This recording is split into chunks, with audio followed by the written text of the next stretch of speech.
নমস্কাৰ এই মুহূৰ্তত আহি পৰিছে কেইবাটাও গুৰুত্বপূৰ্ণ খবৰ আৰু এনে ধৰণৰ খবৰসমূহ নিতৌ চাবৰ কাৰণে চেনেলটো সাবস্ক্ৰাইব কৰি ভিডিঅ'টোত এটা লাইক কৰি দিব।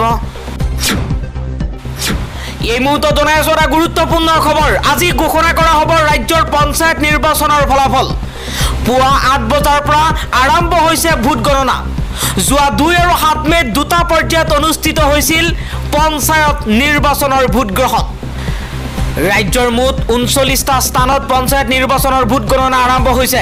জিলাসমূহৰ সদৰৰ লগতে একাংশ সমজিলাতো এইবাৰ স্থাপন কৰা হৈছে ভোট গণনা কেন্দ্ৰ। সেই অনুসৰিয়েই 27খন জিলাত অনুষ্ঠিত হোৱা পঞ্চায়ত নিৰ্বাচনৰ ভোট গণনাৰ বাবে স্থাপন কৰা হৈছে 39টা কেন্দ্ৰ। পৰৱৰ্তী খবৰ, গদি মিডিয়াই বৰ্তমান সময়ত অপপ্ৰচাৰ চলাইছে। এজন মৌলানাক পাকিস্তানী সন্ত্ৰাসবাদী আখ্যা দিছে। কিছু সময় পূৰ্বে আছাদুদ্দিন ওৱেইছিয়ে কৈছে যে পুঞ্চত পাকিস্তানৰ গুলীবৰ্ষণত এজন মৌলানা শ্বহীদ হৈছে। কিন্তু এই মৌলানাজনক পাকিস্তানী সন্ত্ৰাসবাদী আখ্যা দিছে গদি মিডিয়াই।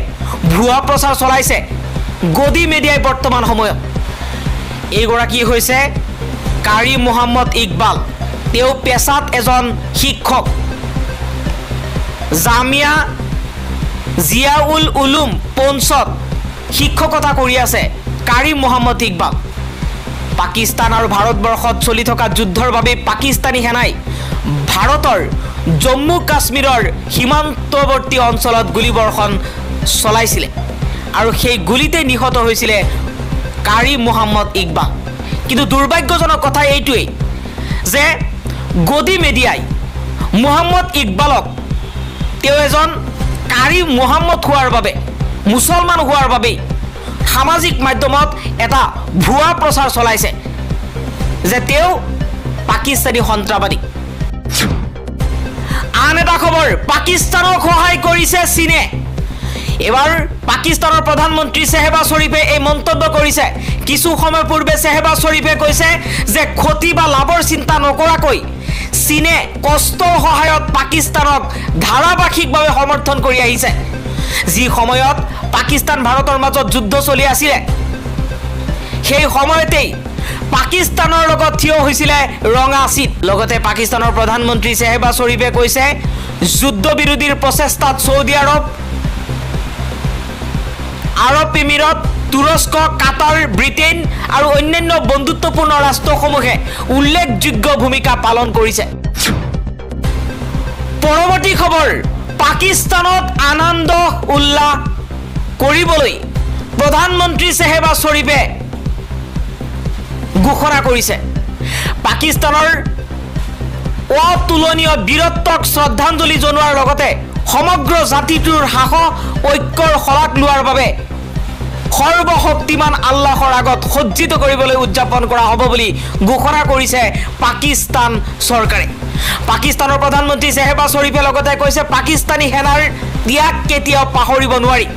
জাতি ইয়াৰ কাষত থিয় হৈ আছে।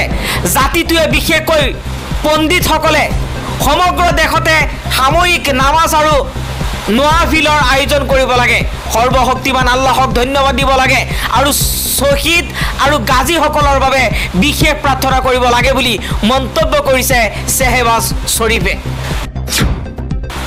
আন এটা খবৰ, যুদ্ধ বিৰোধীৰ পাছতেই অখিল গগৈৰ এটা ফেচবুক পোষ্ট। অখিল গগৈয়ে কৈছে শিক্ষামন্ত্ৰীৰ পৰিৱৰ্তে মুখ্যমন্ত্ৰীয়ে মেট্ৰিকৰ ৰিজাল্টৰ দিন ঘোষণা কৰিলেই মনটো বেয়া লাগে। ভাৰত পাকিস্তানৰ যুদ্ধ বন্ধ হ'ব বুলি আমেৰিকাৰ ৰাষ্ট্ৰপতিয়ে ঘোষণা কৰাটো দুয়োখন দেশৰ সাৰ্বভৌমত্বৰ প্ৰতি অপমান নহয়নে? আন এটা খবৰ, ভাৰতত থাকি পাকিস্তানক সমৰ্থন কৰাৰ বাবেই এজনকৈ 50জনকৈ লোকক অসমত গ্ৰেপ্তাৰ কৰা হৈছে। জব্বুৰ ইছলাম বিশ্বনাথ আৰক্ষীৰ দ্বাৰা গ্ৰেপ্তাৰ হৈছে। ৰুহুল আমিনক মৰিগাঁও আৰক্ষীয়ে গ্ৰেপ্তাৰ কৰিছে। বৰ্তমান সময়ত পাকিস্তানক সমৰ্থন কৰাৰ বাবে, শত্ৰু ৰাষ্ট্ৰক সমৰ্থন কৰাৰ বাবে এতিয়ালৈকে অসমত গ্ৰেপ্তাৰ কৰা হৈছে 50জনকৈ লোকক। কিছু সময় পূৰ্বে মুখ্যমন্ত্ৰী হিমন্ত বিশ্ব শৰ্মাই এই তথ্য প্ৰকাশ কৰিছে।